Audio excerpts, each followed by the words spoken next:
একজন প্রাপ্তবয়স্ক ছেলে ও একজন প্রাপ্তবয়স্ক মেয়ের যে কোনো দিন সহবাস করার ইচ্ছা জাগতে পারে, হয় দিনের যে কোনো সময় কিংবা রাতের সময়।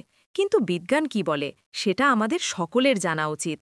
এই সব ব্যাপার প্রত্যেকেরই জানা উচিত, কেননা এসব জিনিস আমাদের প্রত্যেক দিনের প্রত্যেক সময়ের জীবনের সাথে জড়িয়ে আছে। সবাই চায় তাদের বিবাহিত জীবন সুখের হোক, কিন্তু আপনার যদি এসব সম্পর্কে জ্ঞান না থাকে, তাহলে পরবর্তীকালে আপনিই সমস্যায় পড়তে পারেন। সত্যি কথা বলতে, যখন স্ত্রী এবং স্বামী দুজনেই ফিট থাকে, অর্থাৎ দুজনের শরীরের কন্ডিশন যখন ঠিক থাকে, তারা যখন খুশি শারীরিক মিলন করতে পারে।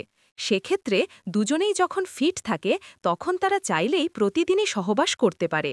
কিন্তু যদি দুজনের মধ্যে যে কোনো একজন অথবা দুজনেই আনফিট, সেক্ষেত্রে শারীরিক ক্ষতি হওয়ার আশঙ্কা রয়েছে। এবার দেখে নিই বিজ্ঞান সহবাস সম্বন্ধে কি বলে। বিজ্ঞান বলে, একজন প্রাপ্তবয়স্ক কাপলদের, অর্থাৎ যাদের বয়স ২০ থেকে ৩০ বছর, তারা সপ্তাহে ৩ বার সহবাস করতে পারে। আর যাদের বয়স ৩০ থেকে ৪০ বছর, তারা সপ্তাহে ২ বার সহবাস করতে পারে। এখানে একটা কথা বলে রাখি, সহবাস করার জন্য বিশেষ কিছু প্ল্যানিংয়ের কিছু নেই।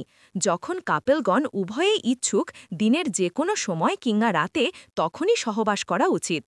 আর যাদের বয়স ৪০ থেকে ৫০ বছর, তাদের সপ্তাহে ১ বার করে সহবাস করা উচিত। আর যাদের বয়স ৫০-৬০ বছর, তারা ১৫ দিনে কিংবা ৩০ দিনে ১ বার সহবাস করতে পারেন। বিজ্ঞান এও বলে, সহবাস করলে যেজন আপনার মন ও মেজাজ ঠিক থাকবে, তেমনি আপনার শরীর চাঙা ও সতেজ থাকবে।